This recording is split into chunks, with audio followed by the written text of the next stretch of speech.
Bismillahirrahmanirrahim. Assalamualaikum warahmatullahi wabarakatuh.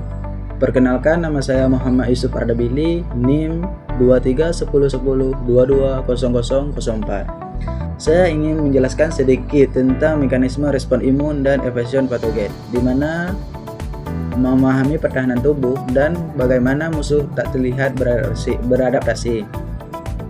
Garis pertahanan pertama adalah imunitas bawaan, seperti respon cepat dan non-spesifik, bekerja untuk menghalang fisik dan sel-sel fagositik seperti makrofag dan neutrofil adalah garda terdepan. Komponen utamanya adalah meliputi sel NK, patogen komplement, dan respon inflamasi. Mereka bekerja tanpa memori imunologis. Yang kedua adalah imunitas adaptasi, seperti sel B dan antibiotik, mengenali patogen extraseluler dan mengekstraknya dengan produksi antibodi spesifik. Kalau sel T dan respons seluler mendeteksi sel yang terinfeksi dan menghancurkannya, seperti infeksi virus dan kanker. Memori imunologis memungkinkan respon yang lebih cepat dan kuat pada paparan berikutnya terhadap patogen yang sama. Selanjutnya adalah orkestrasi respon imun, seperti sel penyaji antigen atau APC.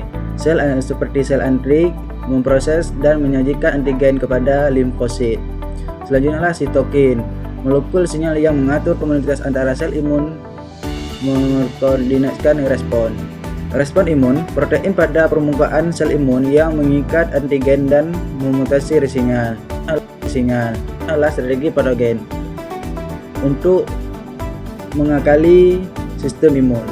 Yang pertama adalah kamuflase antigen, mengubah atau bersembunyi protein permukaan untuk menghindari deteksi.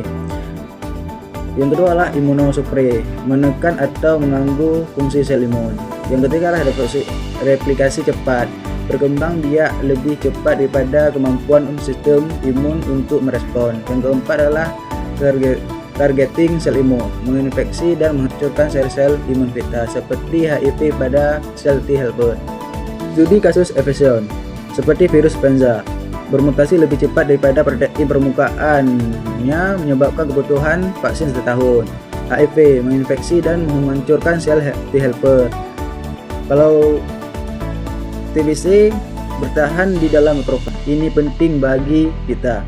Perkembangan vaksin, memahami strategi protein penting untuk merancang vaksin yang efektif dan tahan lama.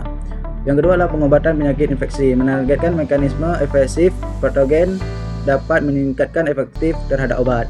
Yang kedua adalah penyakit autoimun dan alergi. Wawasan tentang respon imun membantu memahami dan mengelola kondisi disregulasi imun. Tantangan dan arah penelitian masa depan. Yang pertama adalah terapi imunolator, mengembangkan cara untuk manipulasi respon imun dan tujuan terapeutik. Yang kedua adalah vaksin universal, menciptakan vaksin yang dapat melindungi terhadap banyak varian patogen. Yang ketiga adalah pemahaman mikroba kompleks, mengalami infeksi host kepada mikroba pada tingkatan sistem. Hanya ini yang saya dapat sampaikan, lebih dan kurang saya mohon maaf. Assalamualaikum warahmatullahi wabarakatuh.